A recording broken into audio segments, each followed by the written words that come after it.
What is up, my peeps? Joshua Smith here with another GSD Mode Podcast interview where every single week we interview top entrepreneurs, top real estate agents, and those that are out there dominating their space, that are getting shit done, that are living epic, amazing, I should say creating and living epic, amazing lives that, again, are dominating their space and have mastered their craft. So today, you guys, we got another badass guest on the show, a lady that I've actually known for some time now, and her real estate business has just massively exploded over the years, from her being an agent herself to now expanding into running a very successful team, stepping out of production, as well as now starting a very successful real estate agent coaching program in addition to that. So our guest today, you guys, is, again, real estate agent team leader, as well as a real estate coach out of Northern California, Krista Mashore, who also, our team is Homes by Krista. 2017, I don't know the 2018 numbers, but did 154 home sales in 2017 while doing all this other epic shit in addition to that. So stoked and honored to have my good friend Krista on the show with the show. Hi, Josh. Thanks for having me. I'm excited. Yeah, no, this is awesome, man. It was kind of crazy. I think we'll talk about this before we hit the record button, but you know, I've been following you for a while, and you know, then we got connected for the podcast, but you know, then comes out we met and masterminded years ago, and it's insane how small of a world it is, you know. I think it was like 8 years ago. You were a baby back then, I think. We met, Josh, we were both at a mastermind. We were at 5-star. We were doing the 5-star training. And my husband and Josh just hit it off, and he sat with us for those 2 or 3 days. And, you know, you were kicking butt back then. You're kicking butt today.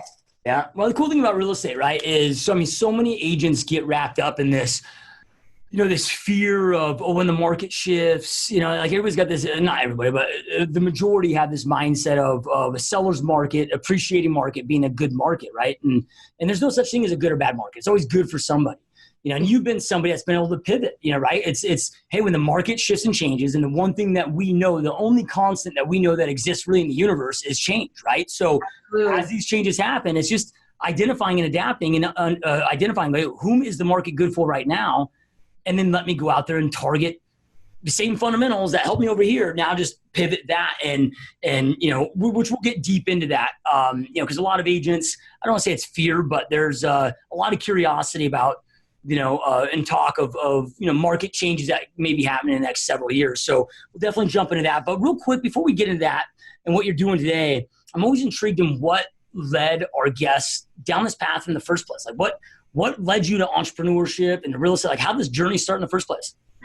Oh, well, I used to be a teacher. So I've got a master's degree in curriculum and instruction, and I was going to be a principal. And my little girl that you just actually saw right there, who's now graduating from high school, she ended up contracting spinal meningitis, and then she had kidney failure and multiple strokes. And so I ended up leaving my full-time teaching job to stay home and be a full-time mom. And my goal back then was to just kind of play real estate is what I was hoping to do. And after leaving my job and buying a new house with my husband at the time, I found out that he was having an affair on me, one of many affairs. And so I had to dive into real estate. So I ended up that first year selling 69 homes, my first year in the business. Again, with no intention of wanting to be a real estate agent. I wanted to be a mom.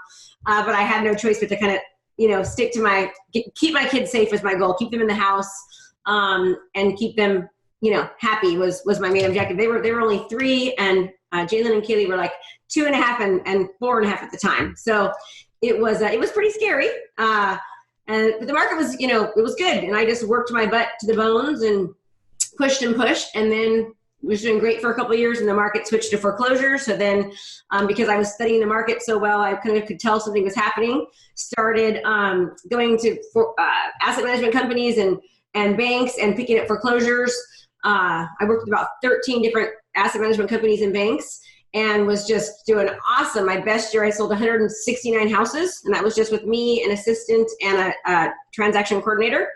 And then the market shifted again, and I went down to selling only 12 houses because all the foreclosures and short sales like almost went away overnight. And I was like, oh my God, I'm screwed. And then I just sort of transitioned my business and started focusing on treating every client as if it was $1 million listing, even though they were only around 200 to 300,000 back then. But I treated every property as though it was $1 million listing, and then was back up to over 100 homes a year within 12 months. So I've seen it all. Like, I've seen it good, bad, ugly. And it's just a matter of adjusting. Yeah. So what year did you get in the business? It's been 17, almost 18 years in the business. So whatever the math is.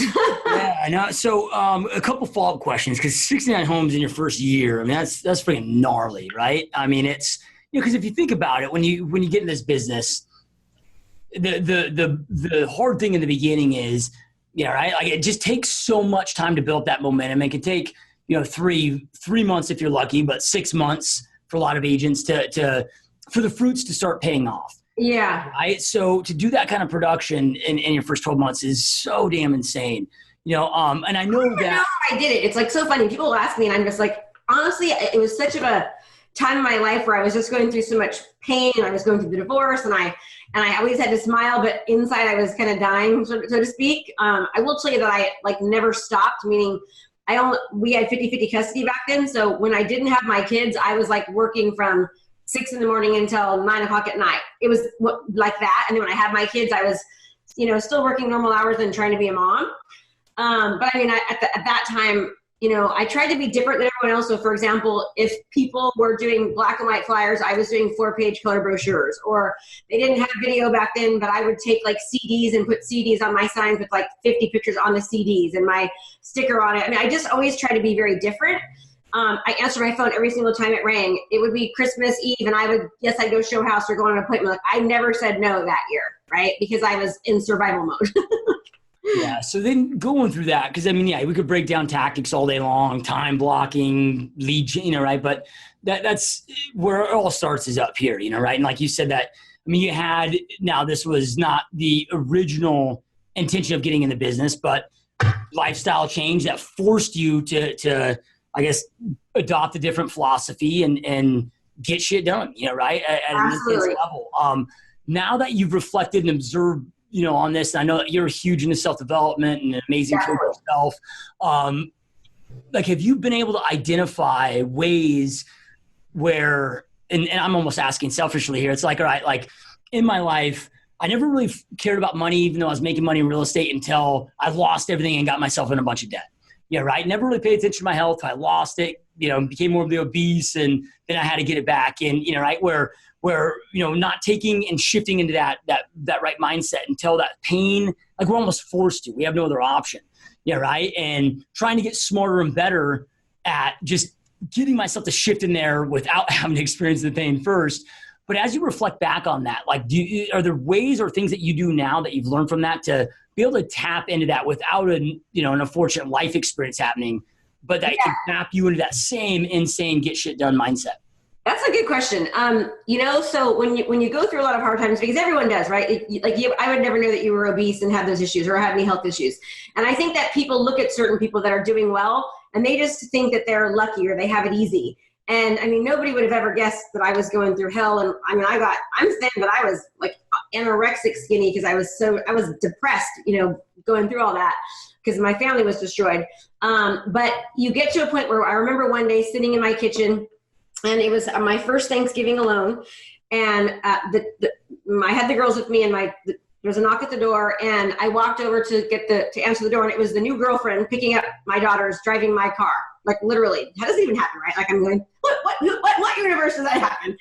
And she left, and I was drinking a bottle of wine, 10 in the morning, crying, sad, just feeling sorry for myself. And I looked out my backyard, and I realized you've got to get off your butt and you got to go. You consider and feel sorry for yourself, or you can just take action, and you can decide to just kill it. So I looked in the backyard, and I said, within 12 months, I'm going to have the most bitchin' backyard ever. I'm going to put a pool in there with a waterfall, awesome playground, and this is going to be a house of memories. And I mean, no, mind you, my bank accounts had been completely drained.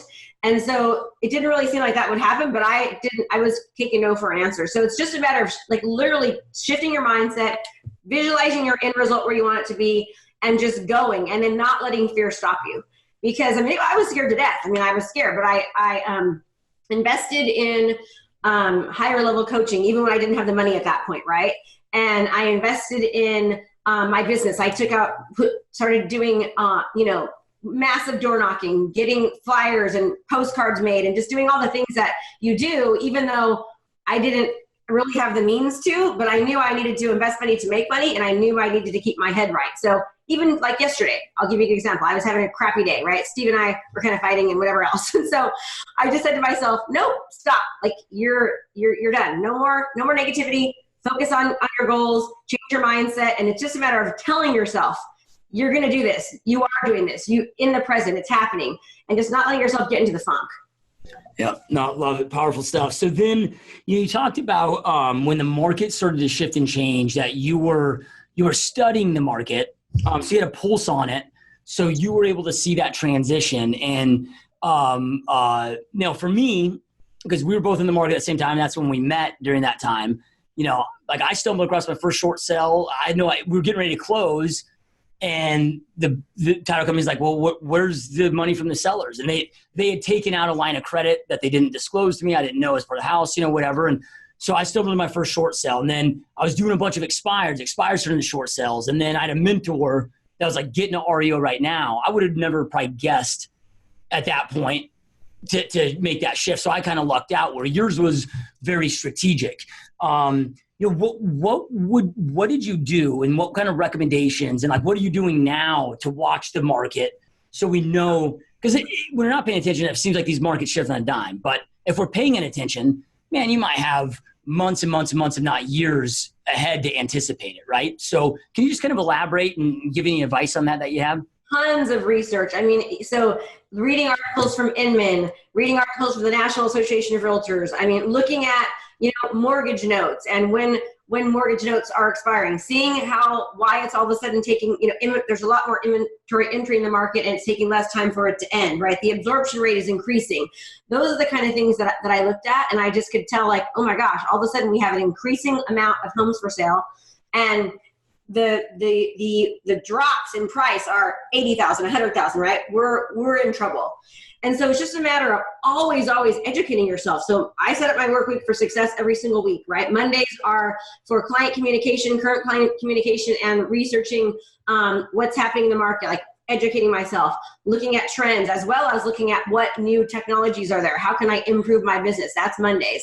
So you've got to set up your week, and like every single week, to study what's happening out there, and not just read articles, because all the articles have been saying lately, oh, the market's going to crash, we're heading in for blah, blah, blah. But if you really read the research, that's not really the case, because we're doing better now than we were even when we had the crash. And so people are taking money out of their homes right now, but they're taking that money to pay off credit cards, to pay off debt. They're not taking out the money to buy boats and to live lavish lifestyles. Whereas back in 2006 and 7 and 8, they were taking out money to buy boats, right? People have gotten smarter. So it's just a matter of Keeping Current Matters is an excellent source of, I've subscribed to Keeping Current Matters. If you guys subscribe, just say, Krista told me to come, because they give me like a free month or something like that. And, which I always loved seeing that free month, but reading all their stuff and reading their reports, and then seeing where all the different sources that they say they got them from, and then going to those sources and then digging deeper. It's a matter of, like you, Josh, how did we meet? We met at a convention. We met at an event where we were trying to better ourselves. You have got to continually better yourself in every aspect of your business, and never stop. I mean, it's kind of like you do well and people stop. Well, you do well, you need to keep doing what you're doing to get you there. You need to keep learning, keep educating. I remember my dad said to me one time, I was going on to a conference, and he says, why are you going to the conference? You're in the top 1% of realtors across the nation. I'm like, well, Dad, that's why I am in the top 1%, because I go to conferences, Yep. Love it. So then, because the opposite kind of happened when the REO recovered, where you went from massive production to only selling 12. Now, was that a thing of, because sometimes it happens to all of us in our business, like we can't be a prophet in your own backyard. That's why we all have coaches in our own business of, it's easier to give advice than take our own advice at times, where, maybe we're so busy and wrapped up in the business that you weren't watching the trends. Or was it a thing of it corrected so fast that there just wasn't enough? It almost seemed like it seemed like overnight to me, right? And I was so engaged. It's like in selling the real estate, REOs, like you're doing 100 BPOs, you're paying for the invoicing alone when you're an REO agent, just paying back the termite inspection, all these things. It's a nightmare, which, by the way, I lost so much money because we didn't do it good enough. We lost tons of money. But all of a sudden I was like, oh crap, like all these things. I had the HUD account, right? I had HUD. HUD was almost so hard to get. I had the HUD account dried up. I was the number one REO agent for Wells Fargo. Boom, done, done. I mean, it just seemed like it happened so quickly. And I was like, holy crap. And I remember one time going on an appointment, it was a normal listing, and I lost the listing. And so I called and said, hey, just checking in, why didn't you hire me? And the agent said, well, the last guy said that you were the foreclosure REO queen. And I was like, oh crap, I am the foreclosure REO queen. And so that day I did research on different trainings, and I signed up for the Institute for Luxury Home Marketing, like 2-day course in San Francisco, went there and completely decided I'm changing my business model. Met with one of my lenders, said, hey, you want to do this with me? I have this plan. We're going to start marketing in these 2 neighborhoods. We're going to send a postcard every single week. We're going to start doing video. We're going to just dominate. And she looked at me like, are you crazy? And I'm like, no, we're doing it. And she just actually 2 weeks ago called me and said, I remember that day, Krista, you sat there, you weren't scared. She goes, you actually were scared. And I started to say, you know what, and then I stopped myself from repeating it. And I said, I'm not going to say that because it's not going to happen. I'm not going to bring negativity, right? But I changed my business. I went from only selling short sales, only selling REOs, to treating every listing like $1 million listing, doing 4-page color brochures, doing a full video tour, right? Drone footage, everything, utilizing social media, and just when it wasn't even really being used back then, it was so new. But just saying, hey, this $200,000 home, I'm going to put in, $600, $700, $800 of marketing to then market myself and show why you want to hire me over somebody else. So it's always about, when you notice something wrong happening in your business, being willing to adjust and make the change, and always trying to do something that no one else is. Like, the best way to stand out and to make more money is to spend more money to market yourself and your properties so that people take notice, right? You've got to stand out amongst all the noise. And I think that was very, very helpful. Yeah, love it. And what's so cool about today, and we'll jump into this a little bit later because I want to kind of go through your journey of starting a team and, so kind of put a bookmark in this. But, it used to be, there's a saying in real estate of you can either be rich or famous. You just got to pick which one that you want, right? You can't do both. Meaning, you invest a lot of money in branding, bus benches, billboards. At one point I spent $100,000 a month on TV, radio, wrapped Hummers, moving trucks, and buying that market share. I did that too. Right? Or but we were doing a lot of production. I was 180, 200,000 a month. So, but it still wasn't smart, right? Or you could invest in marketing. Well, the cool thing about today is you can and should be doing both with digital and online, which I know you're a rock star at, which we'll talk about today. Right? It's easier than ever before, right? So I love it. So, which again, I'm going to bookmark that because I had a lot of questions about, because I've been stalking. I've got swipe files of all your emails, your ads, your Facebook ads, right? I copy the doers, man. And the cool thing about it is I don't have to come up with an original thought, man. I just see rock stars like you guys are doing. I just steal your concepts and it works, right? So, all right. So market covered, treating every listing like $1 million listing, meaning not the human being like better service, but you meaning from marketing. Like, I'm just going to market like crazy. Mm-hmm. Yeah, right. Which then got you, 100 deals plus a year. At what point did you start expanding now with your traditional business to starting your real estate team? So I remember probably about 4 years ago, I'm talking to somebody and he's like, you're losing a lot of money on your leads, because I only work with sellers, right? So out of 169 homes my best year, it was like all sellers, no buyers. And I was, how much your phone rings? Your phone rings like crazy and you're too busy to take all the calls. And I felt like if I gave them away, I'd be losing money. But really I was losing money by not giving my leads away. So I hired a buyer's agent about 4 years ago and was like, hey, we'll do, I think I did a 50-50 split back then, 50-50. Every lead that calls me, I'm going to send them to you. And I would talk to the buyers and kind of get them excited, and then I'd pass them on. So I hired a buyer's agent to help with my buyer's leads. And it was just myself, her, but she also did her own business too. So she was her own agent. I just gave her leads. So she wasn't really on my team. It was just someone I passed leads to. And then I had a transaction coordinator and then a marketing assistant. So it was just really the 3 of us. And then the buyer's agent, just did her own stuff and I gave her leads. Well, then about a year and a half ago, I was like, I want to start coaching, right? I was exhausted. I realized that I hadn't really had a vacation in 17 years because I was working too much on my phone. And I remember one day I was driving and my husband was like, so my phone rang, and every time I'd be on the call for 10 minutes, I'd hang up and I'd have 15 like text messages and 2 voicemails. And I'm not even kidding. It was that busy. And I was just so tired. He looked at me and he goes, "You are not very nice, Krista, to that person." I was like, he's like, "Yeah, you were kind of a bitch." And I'm like, "Oh my God, really? Oh my gosh." And it made me realize that I was just, I love real estate, but I was tired, and I kind of had sort of gotten to the point where, I had mastered it. And, being an ex-teacher, I realized I want to start teaching. So I was trying to coach and teach at the same time. That lasted about 6 months before I wanted to blow my head off. And then I called my brother about a year ago, and Kathy, who was working in my office as her own agent, and said, "Listen, I want to just really back off. I want you guys to become me. You guys can be a listing agent, like a listing agent. You guys can just go on appointments together. And I need to stop." And so about a year ago, I did that. And then it's really been difficult, I will say, the past year, having them, and then having, we hired another buyer's agent, because they weren't like, I got the systems down, but it's very difficult to get someone else to follow your systems, follow your processes. And you know how hard it is when you're leaving, because I wasn't really there to sort of manage them. So we went from selling 154 homes to 101 homes. So my production dropped about 33% because I wasn't really in the business. I was focusing on my coaching business, which we did really, really well. And now we're back up. So now we're this month we closed 13 deals. We closed 10 deals last month. So we're finally getting back to where we were, but it took me a good year to get them to listen and do all the things I tell them to do. They say, "Krista, you're like 3 people," which is not true, but.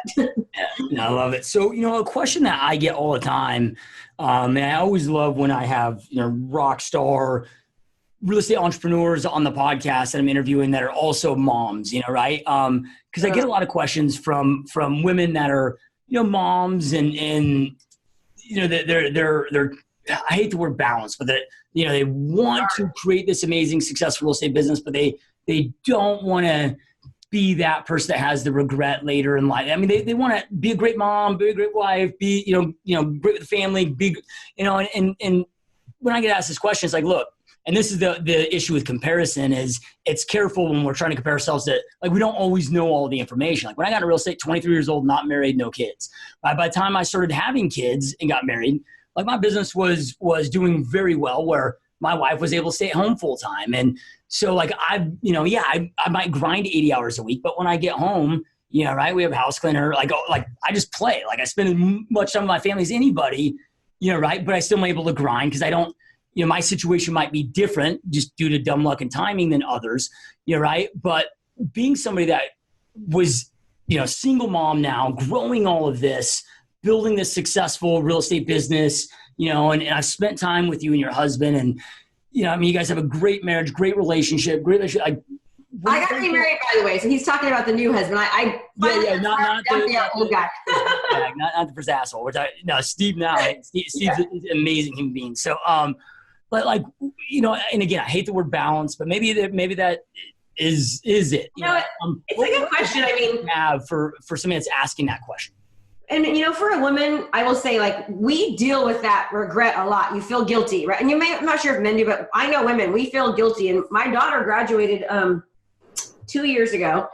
And I will tell you, I cried for about 4 months. Like, I'd been on a listing appointment and I'd start crying. I'd see pictures of their kids and I'd just be like, I'm a shitty mom because I've been working so much. And she always says, "Mom, you taught us how, to work hard, and you were always there when it counted." But I will say there were times, like I said, I hadn't had a vacation really in 17 years. I didn't realize it, but I'd be that person in Hawaii on the phone the entire time, right? I'd be that person, who would literally sneak out of bed at 3 a.m, because Hawaii time is like different than here. And I can get 6 hours worth of work done, sneak back into my hotel room at 9 a.m. and be like, "Hey babe, never left," kind of a deal. And then I'm on my phone all day. That was me. And if I got to a point where I just decided to say, you know what, I know I'm good enough. My skills are good enough. My marketing is good enough. People wanted me because I was different, right? I did things differently than every other agent. And so the last 3 years of me being in the business, while I was practicing, I rarely worked on weekends. I mean, very rarely. I would only do it if somebody absolutely could not meet with me. And I tried to make my last appointment at 4:00 in the evening. So that way I'd be home by 6. And it worked well. And people would wait, and if they didn't, they weren't the kind of client I wanted to work with anyways, right? It's like, you either respect my time. And I also told them, hey, Sundays, I don't answer the phone, right? Sundays are Krista time, kid time, family time. And they respect it as long as you put up the right boundaries. And so, it's just a matter of having and I lost business. I'm sure I lost business because of it. Some people don't understand it. They think you should work every single minute. And those are the kind of people that you really don't want to work with because they have zero respect for your time. It's a matter of understanding, for a lot of years, I was in survival mode, Josh. Like I was kind of living out of scarcity. I was afraid, you lose everything, you gain it back, right? One of the things you don't know about me is that I was in a group home and then a juvenile hall for a couple of months and foster home all through high school. So I had to put myself through college and pay for my own expenses and buy my own car, and nothing was given to me. And so I had that scarcity mode. So when you lose it all and gain it all, lose it all again, it kind of, it makes you work differently. At least it made me, until you finally realize, okay, I'm safe now. I can kind of slow down. And if I lose a little business, it's okay because my priority is my kids. And now, I work from home. And as you know, I'm only working in my real estate business about 5% of the time. I was just managing it, and the 95% is coaching. And so now my younger daughter's like, "Can you please leave, Mom?" She's like, "I can't get away with anything anymore because you're always home, But I'm always in my office like I am right now. So I don't know. It's hard, and it's just it's difficult. I think for women, I feel it, and that's why I cried for those 4 months because I was guilty. I felt guilty for working so much, but it's hard to have true balance. Like if you're doing that much business, it's very difficult to have true balance. Yeah. Well, I'm just from observing what, some of the terms that you used with that, two things stood out was, right. Yeah. You worked a lot, but as your daughter said, you were there for when it mattered. Right. So, at some point, whether, you were intentionally planning it out or you just instinctively knew, it seemed like you were able to make sure that, hey, these are the moments that I'm not missing out. Even if I'm going to lose business, I'm going to be here for these moments. Yes. And then I love the Sunday off, right? Of, just, and not answering the phone and just being fully engaged, right? It's like recently, and I'm probably the only freak on the planet that's done this, but I got rid of my smartphone, right? I'm just like, none of these things are making us, they're not smart, they're dumb phones. So I went back to a friggin' flip phone. I love it. I'm like, right? I really don't need it. Now I'm with my kids, I'm sitting on my phone. It's not like, this is just, it's making me waste my life, right? And it's like, yeah, I still, because I'll get criticized very heavily about my, I work 80 hours a week, but I love what I do. Right. But then people are like, oh, well, don't you, worry about, missing out on memories with your kids? Well, no, I'm just extremely intentional with it. Like my wife and we don't do any outside hobbies outside of family hobbies. Right. We don't do, so you got 168 hours in a week. By the time I work out, sleep, whatever, I still have 41 hours left over every single week to devote to my family. Yeah. Right. But it sounds like you're very intentional about it and you're very present. And that's, a lot of people, they're not very present. I will tell you, I hate the smartphones. And how your kids are young, don't give your kids phones. I don't care that everyone has them. Do not give your kids their phones until they're like 18. I'm telling you, you want to save yourself a lot of heartache and sex pixing and all that stuff. Don't give them phones. Yeah. Love it, dude. So then, all right. So then, you're at the point where you you start transitioning out of production. You've got all this, everything essentially delegated, outsourced. The proven process being followed. But you took that dip and you talked about that's a huge dip. It was like an $800,000 dip, right? Yeah, so and you talk about how so many times you would slip back into that scarcity mode. What allowed you to stick through it instead of just say, man, I got to jump back in, right? Because a lot of people might going from a 30% dip in the first year of doing it. 33. Yeah. Right. So, what kept you having faith of not jumping back in? Well, first of all, I'm really passionate about people. I love people and I missed teaching and I knew I could make a difference and I'm super excited when I am, so you gotta understand, how it is when you're starting a coaching business. First of all, your real estate business crashes because you're not there. Okay. Then I'm taking money out of, savings and houses or whatever to pay for my coaching business. And it took me, and I had to give my program away for free. I mean, literally when I first started, I gave my program away for free because I needed to get people to get testimonials. So here I'm giving my program away for free. I'm working that. I've got the sales girl is calling me crying after 5 months. Like, I can't make a sale. Like, oh my God, I can't do this. Like, I remember telling her, Nicole, put your big girl pants on, stop your crying, get back out there and push. We've got something here that works and we're doing this. And she's like, okay, I just need to vent. And then we just kept going. And all of a sudden what happened truthfully is this, now that I think back, is I was still kind of in scarcity mode. And I remember here I am telling my students to like live abundant lives and to not be, not have the scarcity mindset. But I realized that I was still having kind of the scarcity mindset in my own business in coaching, as I wasn't really like sharing in my own community as much, and I still, we still limit the amount because we are still practicing just kind of to help my company. But we've taught people right in our own cities, right? 5 miles away, like a lot of clients. And so one day I just made this public announcement and said, hey, I want to apologize and make a confession that I have been kind of holding back. And anything you need, in the real estate, let me know. And like when I did that, and then also went to EMDR, which is something awesome if you've ever not done it, but it's like I went to counseling and they do this activity called EMDR. And what they did was they helped me realize that like the scarcity and stuff that I was feeling and the lack was from when I was in the group home and the foster home and from it's not really who I am presently. And they really helped me realize who is Krista today. That scared person is somebody that was, a long time ago. They're not the same. And once I kind of identified that and then realized to open myself up more to my community locally, my business just went crazy on the coaching side. Yeah, love it. So then as you transition to the coaching side, I mean, you talked about your teaching background and the reason that you had to transition from that, into real estate, which again was, wasn't like, oh, I'm burned out from teaching. It was, how to do it, in the time frame and whatnot of like during that time, like I got into real estate, just an example, only to use it as a stepping stone to raise capital to start a health club. I always thought I'd be in the health club business. Yeah, right. And a couple of years ago, I got back into the health and fitness industry as well. And but I always had that burning desire to get back. Like, during this whole time, like, did you still always have that burning desire to teach, or what was it specifically that led to you, with the coaching stuff? Because you're just crushing it with real estate stuff. Yeah, right. I know, it was scary. Everybody was like, my mom and dad were like, what are you doing? You're going to stop. Are you on crack? And also the agents in my area were using it against me. Oh, Krista's coaching. You're not going to get her, blah, blah, blah. I mean, it was hard. My husband, who is awesome and super supportive, was like, okay, babe, you're really, I mean, it was scary. It was scary for me, but I just knew I had to do it, Josh. I can't explain it. Like, I love teaching. I mean, when I'm up there teaching and coaching, that's when I'm at my best. And I just had to do it. It was like my passion for people was outweighing the money. And I also was like, I'm going to do better. I'm going to do better at coaching. Like I'm going to make more money, make more of an impact, which is really, really important to me, reach more people, change more lives. And I just went for it. And it was crappy. I mean, 6 months, I lost a lot of money, paying $100,000 a month on staff and Facebook ads and, like sales calls that were never being converted. So it was not easy at all, but you just can't give up. If you don't ever stop with whatever you're doing, you can never fail. The only way that you can fail, and why most people fail, is because they give up 3 feet before gold. And let me give you an example of that. So 1 month we went from like making like $16,000 in that month for coaching, right? Now, mind you, when I was selling real estate, I was doing 10 times that.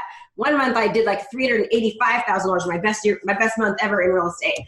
So to make $16,000 in coaching, I mean, it was a hit. But then like 2 months later, we were at like $250,000 in coaching, right? So had I stopped at that mark at that, month 4 or 5 or 6, or whatever it was, I wouldn't have really quickly 2 months later gotten to the 250. And then that makes sense because I was 3 feet from gold. And most people are 3 feet from gold truly when they stop because they don't see the results and they don't understand that all the momentum from the months before are really what gets them to see what they do when they month 4, 5, and 6, when they stick around. And so I just didn't stop. That was it. I didn't stop. Yeah. So I'm curious with, just again, from my own, I mean, because we've had different strategies that we've employed, but our journeys have been pretty much identical. Yeah, right? You got into coaching a lot faster than I did, Josh. It's like, I knew you were. I didn't even realize it was you until one day I was going, I think that's the Josh I know. Well, see, my dream is like, I never thought I would get into coaching, right? Like when I was in the gym business, I absolutely hated personal training, but I loved running the operations side. I'm like, dude, I've showed you 6 times how to do the squat. You can't get it. Like, I don't know what the fuck's wrong with you. Like, so I never thought in a million years I would coach and mentor on the coaching side, the real estate side. But I think the difference is my true love and obsession for real estate, and the opportunities and life-changing abilities and capabilities of this industry. But for me, it was when I started exiting from production about 5 years ago. 5 or 6 years ago, I just got bored, and I didn't know what to do with myself, right? Working 10, 20 hours a week, and before I was working 80, and I'm like, what do I do? And I remember that you were saying you weren't working a lot. I was like, God, how's he doing that? That's crazy. Yeah. So then, and the blessing that I had is my father owned and operated gyms, for 30 years when I was growing up. So, I grew up seeing back in operations of building sales teams, and my father would start a new gym and I would see how he'd build out the team and then go to the next. And that's what I also did in the health club business when I was in there was, a lot of the pre-sales, built the sales team, so really my whole life, I don't just built sales teams, right? So, and learned the craft of delegation and got a lot of great coaching and training there. I was able to apply to real estate. But because of the accolades, that I had at that point, I just had, a dozen agents reaching out a week, just, hey, do you offer coaching? One day I just decided to say yes. And I'm glad I did. I was so close to just saying, fuck that, right? But it's been amazing. But then on the coaching side, like I always, like tracking in a real estate business, like, I'm a tracking data freak, but the data and tracking that I've had to do in a digital online marketing business, plus now I own, e-commerce businesses and whatever, is taken to the next level, as well as learning online marketing, and which has helped me then level up so much more massively in my real estate business. And and I've seen a lot of your funnels and what you do. I'm just curious, like, what are some of the biggest learning moments or takeaways as you've been building the real estate company that you've been able to apply over here to the coaching company that you've been able to apply to your real estate company? That you've learned, or maybe there isn't any, I don't know. Oh no, it's the exact same strategy. So, about, I would say 4 or 5 years ago, I started heavily using video, right? So video, and then in utilizing the video also online with social media, right? Online presence. So many people will do video and they'll post it on their Facebook page or business page, but no one sees it because Facebook's an algorithm. They want your money. They want you to pay to play. So they're only letting about 3% of people see your stuff, right? So if you're not running ads behind your videos or whatever you're doing, no one's even seeing your videos. So I started taking courses from like Nicholas Kuzmich and hiring Facebook specialists that really knew how to run ads. And I learned how to, run ads on Facebook and which objectives to use and create lookalike audiences. And we started utilizing that in our real estate industry first, right? So the idea was let everyone get to know me as the industry leader in real estate. So anything community or real estate related, I was the person everyone saw constantly because I was online. They saw my signs. They see, just like you, I had billboards and trucks, and they're seeing me on the freeway. They're seeing me, my signs everywhere. They're seeing my postcards. They're seeing my videos on Facebook and on all these different platforms. And so that's how I became the industry leader again very quickly after I was down from 12.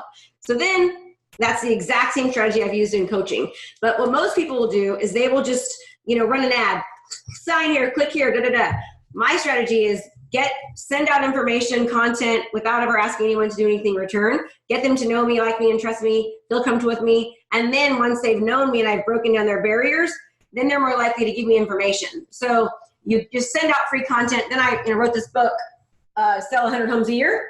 So then we put them through the book funnel, right? And then once they've read the book, and which I gave away every strategy in the world in there, you could read that book and it'll give you so much information. So then they see the book and go, wow, that's a lot. I want to learn how to utilize social media. I want to learn how to create ads. I want to learn how to do video and how to properly distribute it. And I know I'm going to need help.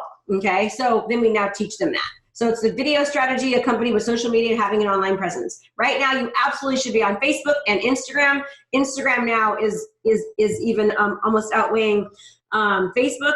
And you should absolutely start being on Google and YouTube. So I know I'm saying a lot here, but we're seeing a decline in the use of Facebook.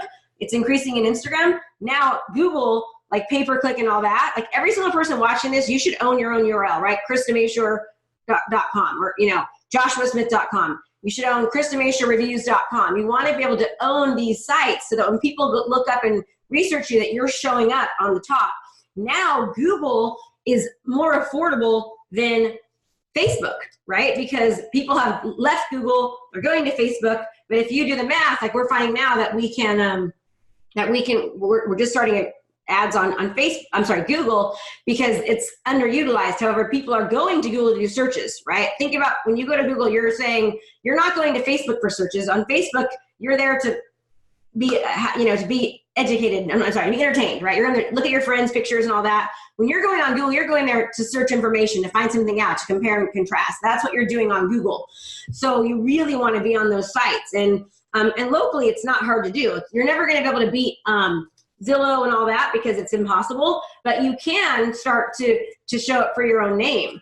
And when people start seeing you online, via Facebook and via Instagram, then they go online to see you on Google. For you to do pay-per-click with your name is very, very affordable. So you want to be showing up where people are looking. And that's the biggest mistake, is that agents now are still utilizing the same kind of techniques and strategies, right? They're still doing open houses. They're still cold calling. They're still door knocking. Whereas I teach my students, hey, we don't teach that. Like, we teach something completely opposite. We teach you how to show up as the community disruptor, the community leader, utilizing video, social media, and having an online presence, because that's where buyers and sellers are going. Yep. Couldn't agree more. And the cool thing about it is it sounds so overwhelming when people are like, well, I gotta Instagram, YouTube, whatever. But like, I'll get asked all the time, like, man, aren't you so afraid of, if Facebook goes away or somebody replaces them? Yeah. Right. And my answer is always no. Like, Facebook is just a medium where eyeballs are, right? I've mastered marketing strategy, which if Amazon takes over, bam, it's just all the media. What I did showing up in mailboxes, or like, it's all radio, TV, it's all the same shit, right? It's just where the eyeballs are, and you just are able to pivot with your message. Now, one thing that I am curious about though is, because with Zillow and like, even when I'm looking at homes, I don't even log in the MLS anymore because Zillow app's so damn good. But, it's almost impossible to find out area information and lifestyle. It's easy to find homes, but impossible, right, with that or other pertinent information. So when you're running like a Google pay-per-click ad, is it like kind of the, old, more standard where driving your website, have a forced registration, or is this something where it's a content-based marketing where you talked about before, where you're warming them up first before you ask for the opt-in? Absolutely. So we utilize the reach objective first. So the basic strategy is utilizing the reach objective first. Then after that, going to brand awareness objective on Facebook, not asking them to do anything in return. We're not asking them to click or join. We're just saying, hey, here's seller tips or 3 costly mistakes from a buyer. And then we retarget to people. So in other words, if somebody's watching a video on 7 essentials when selling, and we can see that they've watched 25% or more, then we can retarget more videos to them on selling, right? Like, hey, 6 things that you must never do when you're selling, or whatever else. And then you take them over to like a CMA request. And then when they ask for a CMA request, they're more likely to actually fill the information out and give you their information because they've already gotten to know you. And so that's why you don't just say, let me just do a CMA request, right? No, you want to start with warming them up and giving them information. Then you've established yourself as the expert. So kind of like some quick video tips, right? When you're doing a video, you don't want to say, hi, I'm Krista with Homes by Krista. Well, boom, you have 3 seconds. They've already gotten off your page. So the first thing they've already clicked off your video. You want to be like, did you know that the market is crazy hot right now for sellers? Boom, right? You're giving them a reason to want to watch. If you want to know about selling, here's 3 things that you need to think about. So you're disrupting them, right? You're disrupting them. Then you're saying, okay, now I've disrupted you. I've caught your attention. Now let me tell you what this video is going to be about. Then you've got to say, okay, great. Now, I'm Krista with Homes by Krista, and I've sold over 2,000 homes in my career. So then you're giving them a reason to want to watch you, right? Now that you've caught their attention, you've told them why they should be watching. Now you're saying why they should be listening to you, right? Give them a reason to want to listen to you. So now you're saying, hey, I'm the authority because, hey, I'm Krista. I've sold over 2,000 homes a year, 2,000 homes in my career. Or, hey, just last month alone, I sold 13 houses, or whatever it might be. Or you've got to somehow get them to realize they want to keep watching you and listening to you because you are the authority, right? Then once you've done that, you want to say, emotionally, get in touch with them. So man, I get it. I remember selling my house. It's very, very scary, right? So now you're logically getting them. Now you're emotionally getting them, and you're letting them know that you understand how they feel, right? So they're saying, I get it. When I went to sell my house, it was the scariest thing ever. Here's the mistakes that I made, or here's the mistakes that I've seen. And then you teach really, really shortly, and then you ask them to make a call to action. Like, here's a call to action. Download my guide, or I'm just watching you. Okay, depending on where they're at in your funnel, if that makes sense. So that's like a really good video strategy to kind of sort of follow when you're doing videos. And again, when you first start, the biggest problem people have, Josh, is that they just do it 1 or 2 times and they stop. They do it 1 or 2 times and they stop. You've got to do it consistently. What we're finding in our program is that, and we actually just extended the length of our program because we know it's taking more time. And you got to think about when you're on Facebook or you're on, Instagram or YouTube or whatever it is, how much distraction there is. Like, the idea is to get people to want to finally stop the scroll. It takes about 12 times for someone to see you before they finally will stop and go, who is this person I keep seeing? Now that it's taken 12 times for them to finally click on you, right? Then you've got to now earn their trust. Then they start stalking you, looking at your business page, looking at your Facebook page, looking at, doing this. Then now that you finally caught their attention, you've got to develop the trust more with them. And so that takes more time, right? Then once you've developed the trust, then you say, okay, it's kind of like dating, right? You're not just going to go in and jump in the sack on day one. You're going to take your wife to coffee. Then you're going to ask to hold her hand. And you're going to maybe take her to dinner.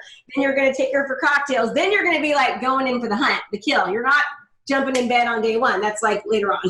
So it's the same kind of philosophy.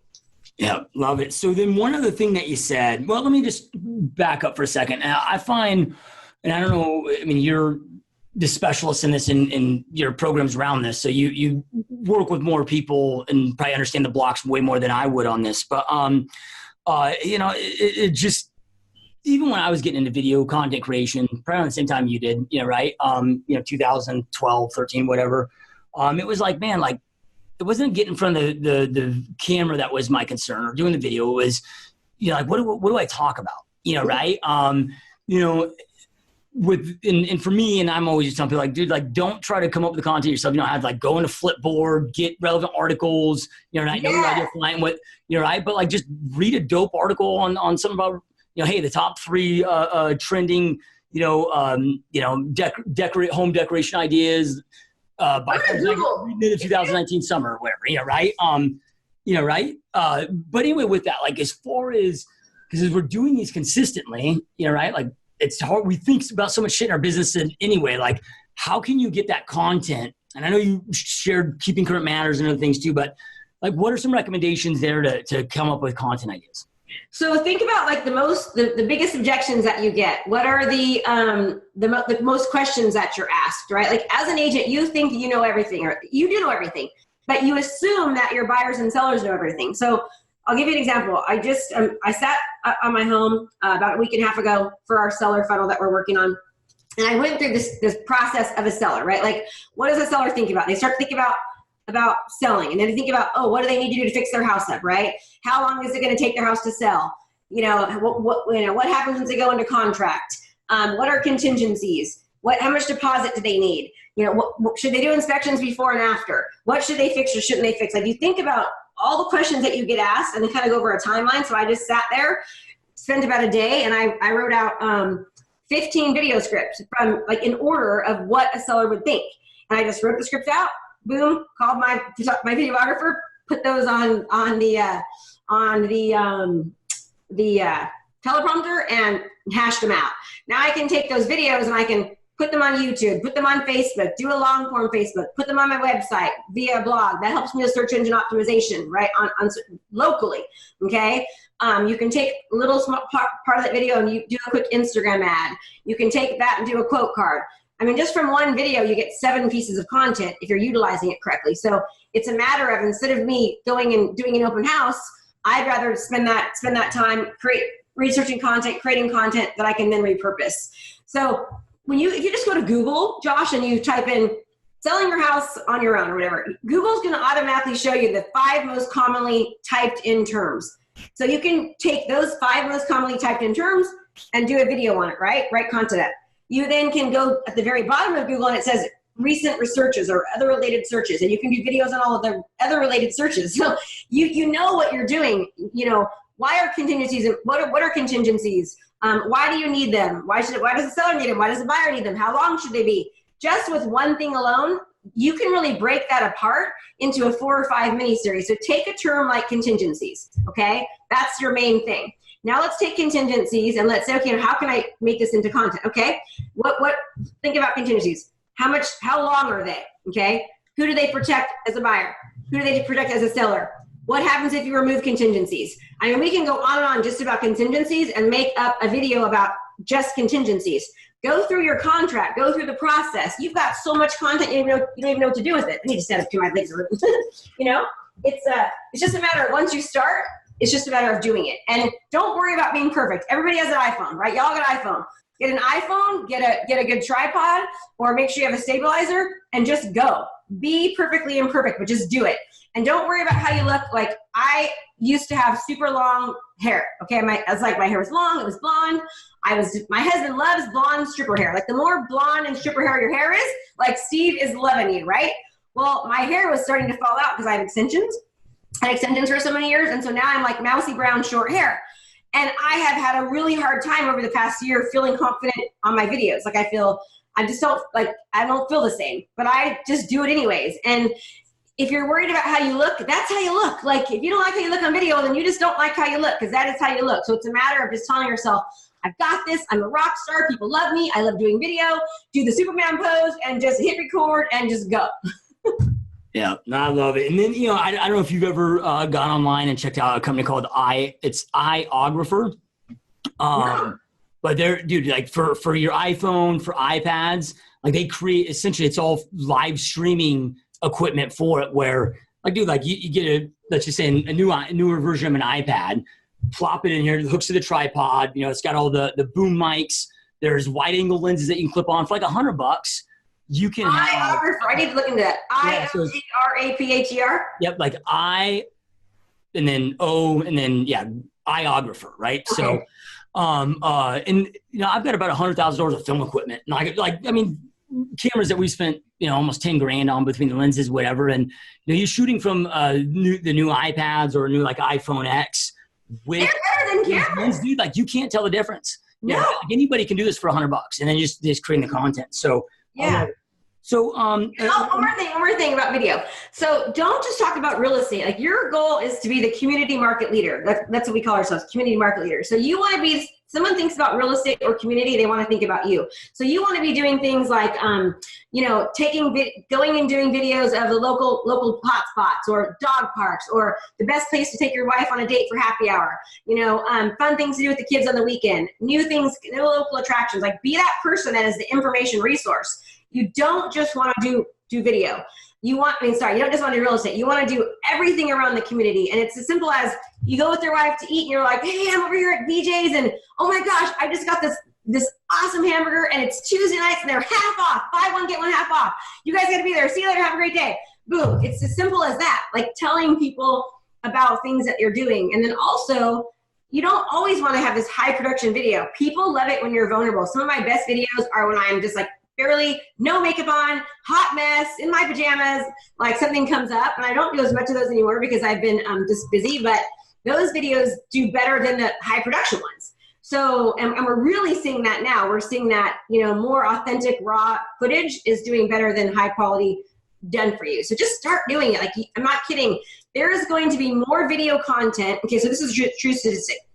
There's more video content uploaded every 30 days.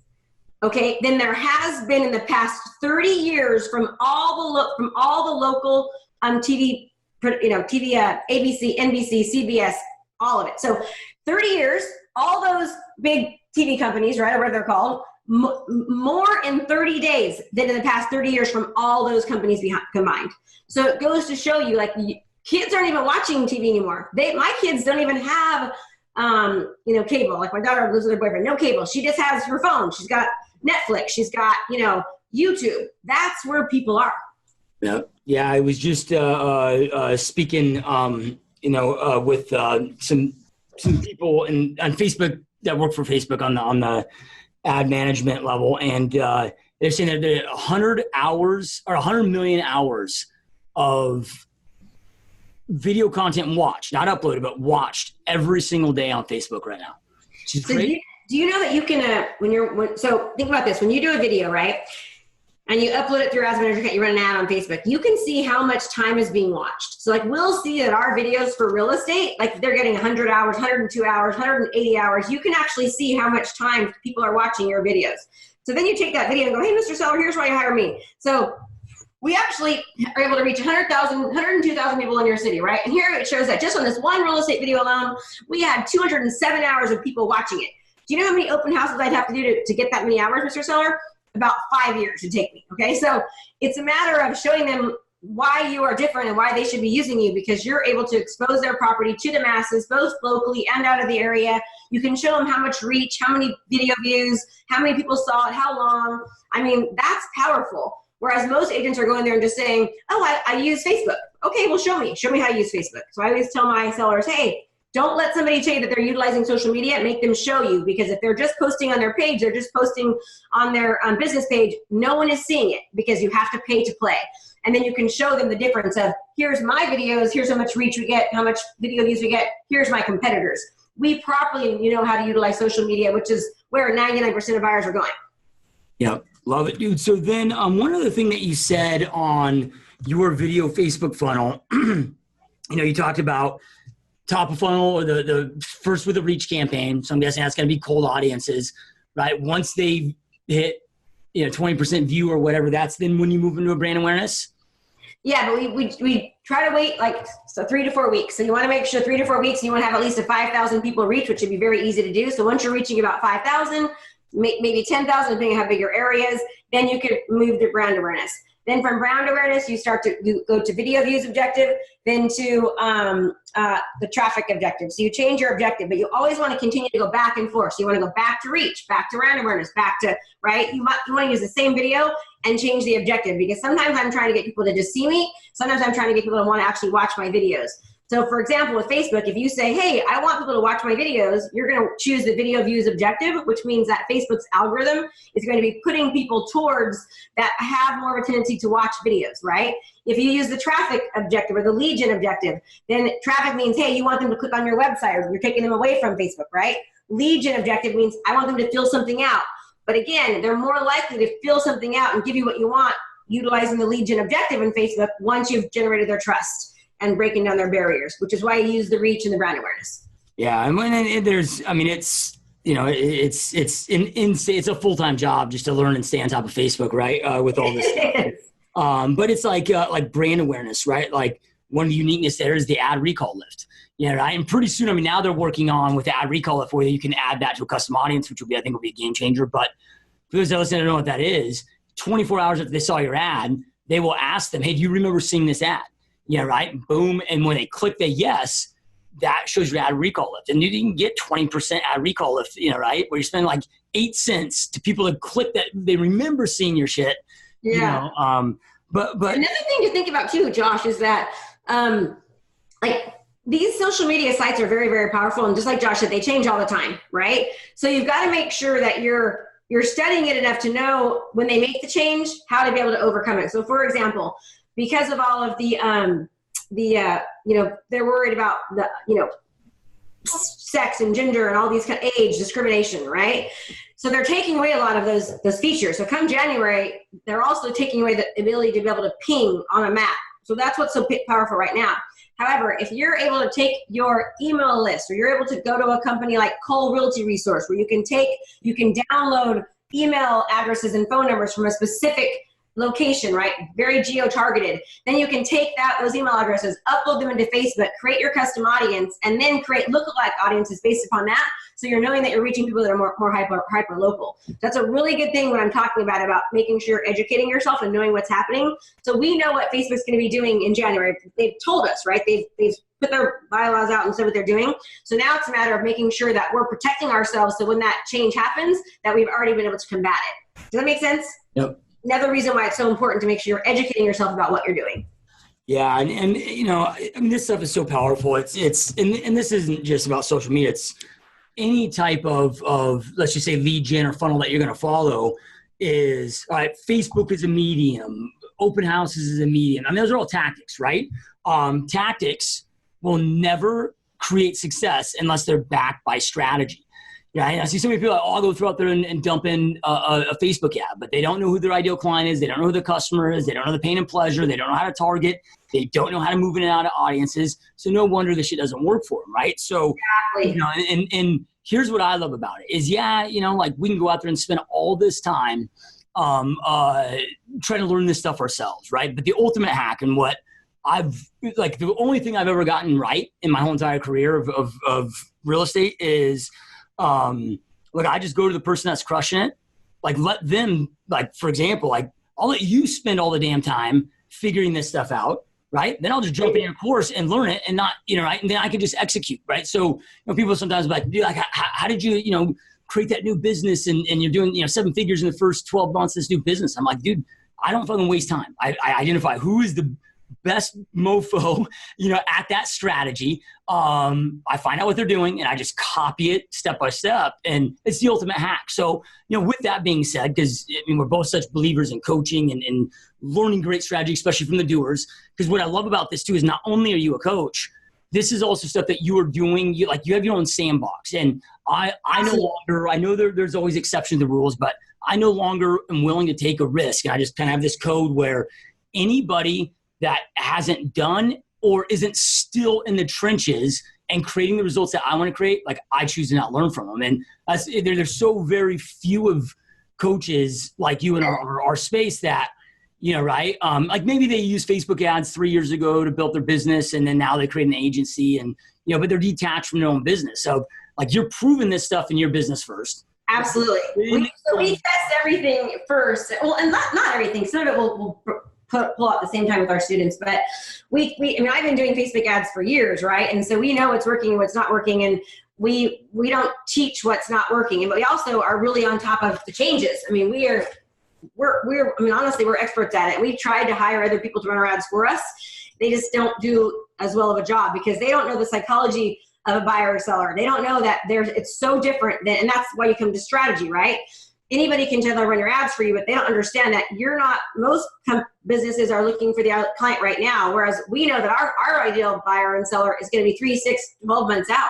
So it's a totally different strategy than just working with somebody, and that's why most people, they fail. And they don't have very good lead nurture systems, and if you're utilizing Facebook and social media correctly, you're inadvertently prospecting because the buyer and seller ideal client, when you're lead nurturing them all the time because they continue to see you over and over and over again.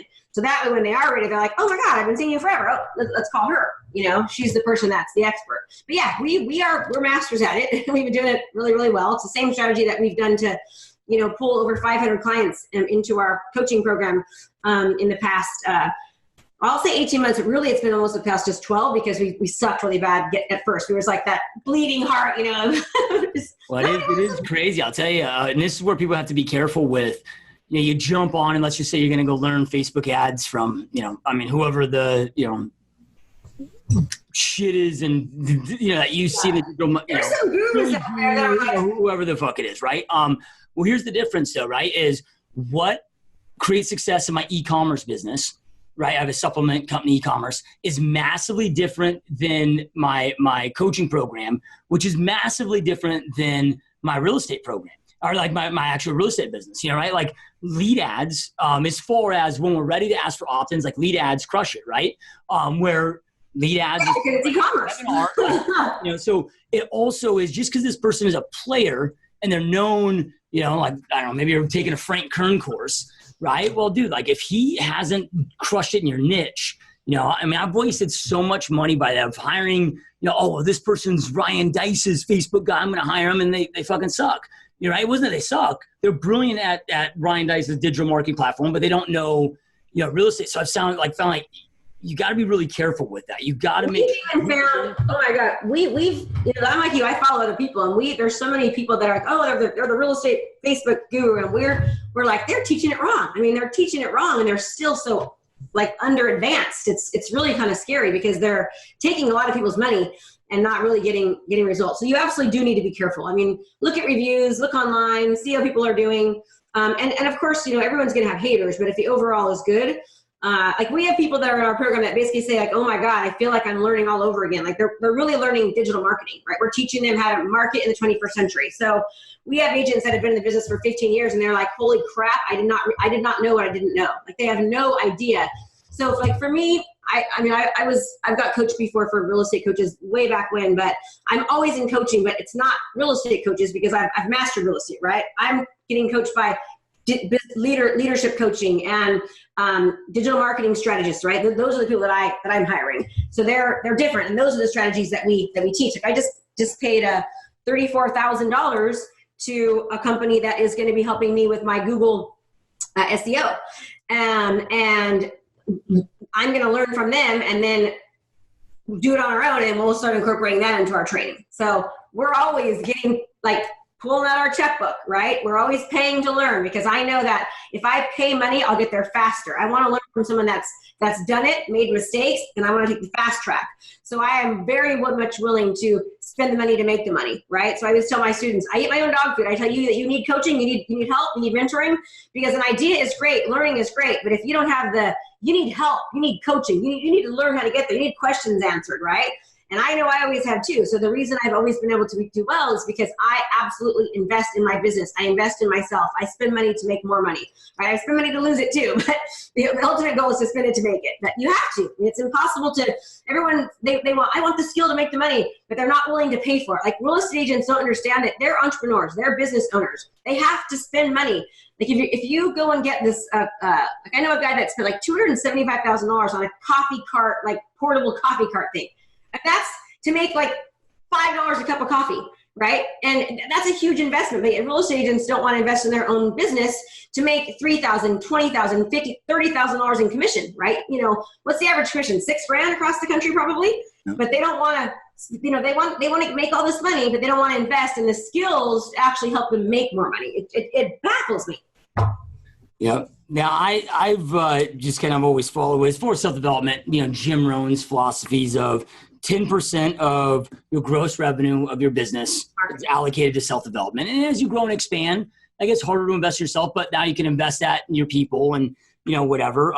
Yeah, I do that. I absolutely do 10%. Absolutely. I mean, it's and again, it gets, you know, like last year I spent just over $250,000 in coaching and consulting, but all of that, maybe half that was me, but then it's investing now in my leadership team and others. And then, you know, I recently heard that in addition to that, so it's 10% of your self-development, learning the strategies, whatever, and then 10% of your budget, or at least your marketing budget for just testing. Like, it's just like, hey, like this is just waste money, you know, or whatever, just to test.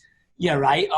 With that, I mean, do you have, because a lot of this is testing and tweaking. Oh yeah. We test everything. It's a matter of, you know, running the same ad, changing out the picture, changing out a word, but you got to be careful you're testing, because most people will test and they'll just go, oh, I'm going to change everything. You got to just change one thing, tweak one thing. It might be the color of the font. It might be, you know, a word in there. It might be the picture. You don't change the color of the font, the wording, and the picture. That's not testing. Testing is, let me change one thing and tweak one thing until it starts to work right. And then it will work right for a while, and then it will stop. So you've got to then tweak it again. We have, like right now I've got, you know, I can't even tell you how many ads I have for the coaching business, but I have 10 ads right now for my real estate business, just video ads of me going out, right now. I get this question asked a lot is, how much money do you spend on Facebook marketing, right? And so what I do is every single property that I have, we list a minimum of $200 ad spend for every property that we list. But in addition to that, for every video that we do, community video, niche video, or like market update real estate video, we have a marketing budget behind that. Usually it's around $200, but we try to do, the goal is to do like three videos a week. Like to really, really be successful, I believe you should do a minimum of 2 niche videos per month. Okay, niche videos, and niching on anything is the best way for you to make more money, because you'll show up in Google when people do searches. So don't feel like if you niche that you're going to lose money. You'll just make more in that niche, but people will still call you for everything else. Then do 1 real estate related video, 1 community video, like a week. If you could do that a week, you're crushing it, right? But if not, you want to at least be getting, you know, 4 or 5, 6 videos out there a month, maybe 2 niche, 2 community, 2 real estate. If you did that, like just 6 a month, you'd crush it. In time, it takes time, right? Like by month 4 or 5 of consistently doing that, you will absolutely start to see, oh my God, I see you everywhere. I see you everywhere. And then you kind of start to get this little celebrity type status going on, because people they feel like it's weird, but it happens, and we see that happening with all type of markets, whether you're a brand new agent, medium-sized agent, an agent with tons of experience, this will work for you. If you're somebody who lives in a small town, it works. Somebody who lives in a big town, it works. It's just a matter of, utilizing the strategy properly. Yeah, love it. Do you have a recommended scale strategy of, I know it's different also based on the level that, like with me being out of production, having the staff that I do, and then paying an ISA, paying the agent, it's like, I'm lucky to get a 25, 30%, profit margin, leads that I'm even providing, if that, right? So like I'll do, our kind of scale spend is, we do an average spend of $100 as far as scaling up per appointment set. So 10 appointments set, a G, right? Because we're at 4.7 appointments set per closing. Now, my average commission after all said and done, paying ISA, paying the other agent, whatever, is like $1,800, right? So it ends up spending like $242 to make $1,800, right? So we're at 47 leads, to one closing. But do you have any kind of like a recommended, because you talked about the front end of getting the name out there, but then like, hey, start with this budget, stick with it until, like, don't touch it until you start seeing X return, and then there to scale? So how much money do you want to make, right? How many clients do you want to work with? It's kind of like what Russell Brunson says. If you put $1 in and get $4 out, you want to put in a lot more dollars, right? So as you start to see your business improve, and and you will see it, within a couple months, then it's like, okay, oh my God, I'm seeing this difference. So let me just continue to put more in. The more you put in, the more reach you're going to have, the more people are going to see you. So I don't have like a number to scale, I'll tell you, but we just have a certain how much we're spending per video. And there are certain ads that you don't want to stop running. Like you should be having I wouldn't use this verbiage anymore because it's played out, but like, what's my homework at, right? It doesn't stop running. You should be having, a virtual seller seminar running all the time, right? You should be having a buyer funnel running. Those kind of ads and videos you want to continue to run, but as they start to kind of get old, just change the picture, change the first 15 seconds of the video to grab someone's attention, and then the rest of it goes well. You could even do like one video and just change the first 10 seconds so that you're reaching different audiences, right? Somebody goes, oh, that's me, right? Are you a first-time buyer thinking about buying? Boom, right? Are you ready to downsize? You need to buy or downsizing. Just change the first 15 seconds of the video to be reaching somebody else's, attention, and then keep the rest of the video playing. That's a great strategy to use with all of your ads that you're running. Yep, love it. So then, I had a question and I just lost it. So it'll come back though. Do people really watch? We could geek out about this all day long, right? This is such a passion and an obsession for both of us. But with all of this, where with your coaching program, like where's the best place to go to learn more about it? And I don't know if you still offer it or not, but a couple months ago I jumped on one of your is a in-depth free training webinar that was epic about this. I also downloaded your book. Like I said, I've been stalking you for a long time now. So there's a lot of free resources that people can start with if, they're maybe not at a point to start or afford coaching yet at this point with that. But can you just fill us in on best places to go, where to go, what all that looks like? Yeah, so what I'll do is I'll offer a free copy of, if I can give a code, if you can put it on the podcast, you can download a free copy of the book. With that being said, just know that I will get your email address and then I will stalk you. So you'll start to see my ads pop up on there, but you can get a free copy of my book, Sell 100 Homes a Year. We also just launched this new book, 3 Clients in 30 Days, where I interviewed 23 top producing agents in the top 5% to 1% in the nation, what their skills and strategies are. So if they knew nothing and had to start from scratch, what would they do to get 3 clients in 30 days? But this one I would say is better, to sell 100 homes a year, how we use engagement marketing, technology, and lead gen to sell 100 plus homes a year every year. But what I'll do is you can go to KristaMashore.com and you can get information about me there. So KristaMashore.com, and then I will give you, Josh, a texting code where people can text to get a free copy of my book that you can put on in the note section. If people really listen this long, this is long. Yeah, you'd be amazed, man. Our average podcast, so I know this might be going a little, I haven't been cognizant of the time, but yeah, our average podcast is like 115 minutes. Wow, gotcha. Yeah, right. I think the difference is too, is like we really vet who comes on, right? Like we don't allow charlatans, and then, we don't run ads. Like, we just deep into the content. And there's so much value. But yeah, like 140,000 downloads a month just from these podcasts, right? That's awesome. Good for you. I'm proud of you. Yeah, no, it's been awesome, man. All right. So, we've got the website. Click the opt-in with that, which will have all that. If you're watching on YouTube, it'll be below. If you're on iTunes or Stitcher, we'll make sure it's all in the comments there. Wherever you're at, or if you're on the website, there'll be a button right below to click and check that out. And then as far as, here, one important thing, because I love that you said, okay, hey, I'm going to follow up and stalk you, right? One thing I found with real estate agents, which is kind of comical and it's kind of ironic, is I always thought like we get resistance with buyers and sellers. You get way more resistance with real estate agents, right? Yeah. So pissy if they get an email a day or whatever. And like they are more sensitive about getting sold to than anybody else I've ever dealt with, right? But I always tell people, like, you got to learn to be an observant consumer machine, right? Like, observe your own behaviors and start studying. So like when I'm opt into your list, right? Like I'm going to maybe read the content if you want to take your program, but even if not, man, like I'm in everybody's list. Right? Every top agent, like I go in there, man, I study, I save their emails. Like if it, right? I just study. So when you're seeing those emails, don't get pissy, right? Or opt out, like study them, be a student. Man. Well, it's funny because I've had some students say, you were stalking me so well, it made me realize that I want you to teach me how to do that. Right. And teaching it on a local level is so much easier than doing it on a national level. Right. I mean, if we can do it nationally, if I can, show up on someone's page that's in Alaska, imagine teaching someone to do it locally. It's totally different, easier, more affordable, everything. But yeah, you're right. But the reason why you're so successful, Josh, is because you're willing to do that. You're willing to study people. You're willing to, like you've brought that up so many times, right? And that's exactly why you do so well. Yeah, R&D, rip off and duplicate, man. Right? So I'm not smart enough to figure any of this stuff out. I'm just smart enough to find people and steal their shit. I'm a good pirate.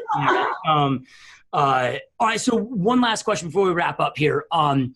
Knowing everything that you know now throughout your 17-year-long career, Krista today could go back and have a conversation with Krista 17 years ago when you first started out, and you could give yourself one or two pieces of advice. Knowing everything you know now, what would that conversation look like and those pieces of advice be? It would be to start utilizing video as soon as possible. And adapt to technology. Like, don't let your fear hold you back. Like, let me give you a good example. I've been using video for like probably 4 or 5 years. And I wanted to start coaching 4 or 5 years ago. I went to classes and I was going to coach and I was going to teach agents how to utilize video, right? Had I not let my fear or trying to be perfect or whatever else 4 or 5 years ago, I would have started doing the coaching 4 or 5 years ago, I would be eons ahead of where I'm at right now, because now more people are talking about it. And it's like back then I was like blue ocean, man. No one was doing it, but I waited. And so don't wait. Like, you want to have leverage. For you to be able to succeed, you've got to have leverage before somebody else is. So the best time to be starting this is when no one else is doing it in your area. No one else is utilizing drone photography. No one else is doing video home tours. No one else is doing videos about their city or about, buying and selling. That's when you want to jump in there and go, oh man, I'm attacking, because at first people will be like, who the hell is this person? What are they doing? Blah, blah, blah. But then they're going to be like, who is this person? Oh my God. Like, they're crushing it. And so you want to be there first. So don't let your fear hold you back. Be willing to invest in yourself. Be willing to, because you have to, there's such a cost associated with lack of knowledge and of being second. I do this thing with my students where I say, you need to learn to love taking money. Like, for me, I'm not afraid to sell to people, because I know that when I'm selling to them, I'm helping them, right? I almost feel like I'm doing a disservice if I'm not selling, because I know that if they actually do what I train them, they're consistent about it, which is the biggest thing, and they don't give up before they see the results, I know I can help get them results. So I love taking people's money. So I do this thing where I'm like, okay, you love money, right? You love money. So I'll sit there in front of 5 people and I go, do you love money? And here I am, I'm holding $100 bill. Like, I love money. And it takes them like freaking forever to realize they take it. So the first person gets $100. Then I do it again, and it's with $20, right? And it still takes them a little bit of time. Then they realize, oh, the next person gets 10, then 5, then 1. Well, the person that acted first got $100. The second person got $20, right? So that they got 5 times as less. That means the first person got 5 times the amount of money and to be able to take that to the next level. Then we went from $20 to $10, right? They got, does that make sense? So, or 20 times more. My point is like, don't be afraid to act. You've got to act. Like people that are fearful are stuck because they're still in their comfort zone. They're not making, they know they need to, but they're scared, right? They're afraid of whatever. And I've made plenty of screwed up decisions. I've made plenty of bad investments, and I've made some amazing ones, like hiring, Russell Brunson, like ClickFunnels. I mean, it was awesome to do that. And it was a huge investment, right? 25 grand each time. So I've paid him a lot of money, but it's worth it because now I'm able to achieve what I couldn't have without him. But I wish I would have started when I first thought of it, right? I wish I would have started when I went to those trainings and learned. I waited like 2.5 years. And in that 2.5 years, I lost tons of leverage because now there's more people in my space. Like I should have been like you, Josh, 5 years ago doing it. Now, it used to be like when you and I first got started in this game, and really up into the last couple of years, it was like, look, man, if you were a great real estate agent, worked your ass off, and you also were a great entrepreneur, treat your business as a business, you'd go out there and be a mega producer. My belief system is today that's just the ante. We haven't seen that lag measure yet, but it's coming very soon where that is just the new ante to scrape by. Right. In addition to that, if you want to be a top producer, it's like you got to master systems, processes, automation, and technology. When I say technology, it's not about, you don't need to know how to code, but you need to know how to utilize technology inside your business. And then from there, everybody better get damn good at digital marketing and as you talked about, like becoming your own influencer for marketing, right? And there's billions and billions and billions being thrown out in other industries, and it's the key to it. And would you agree with that of yes, that being the combination now today of the new mega producer? Absolutely. It's essential. Like you can't, if you want to become recession proof, discount broker proof, Zillow proof, Redfin proof, you've got to dominate. You have to have a value add. You have to be doing what everyone else isn't willing to do. It isn't a matter anymore of, oh, I think I should. It's essential. It's essential. You have to, or you will become existent, right? You're going to become like, what's the statistic? How often do agents leave? That's not good. But it's going to get even harder, I think, as time goes on. Yep. Love it. Couldn't agree more. And you guys that are watching and listening, I highly recommend to click the below link, go check out Krista's website, as well as highly consider jumping into her program. She's the only one that I'm aware of in this space, in the real estate niche industry that has this type of high level training. But just like her and I just talked about, if we don't adopt this skill sets now, like you're not going to make it. You're just going to survive and you're not going to be able to thrive. So this is more important than ever. And as I always say when I end every single podcast, you guys, information without implementation is truly the start of delusion. Information isn't power. It's taking action on the information that you learn, taking massive action on it that allows you to have the power in your world to create the life that you truly want and deserve. And Krista shared so many amazing pieces of advice with you today. Don't waste it and not take action. Make sure you execute on something that you learned today and go out there and, again, create the life and business that you want. Thank you so much for watching and listening. Krista, I know we went long here. I know your time's so valuable. It's such an honor to have you on, and this has been an amazing time. So I truly appreciate you and all the amazing impact that you're having on this industry. I really appreciate you having me on. It was awesome. And I'm so happy to see how successful you are. You're crushing it. Good job. You as well. All right, you guys. We'll see you next time. Peace.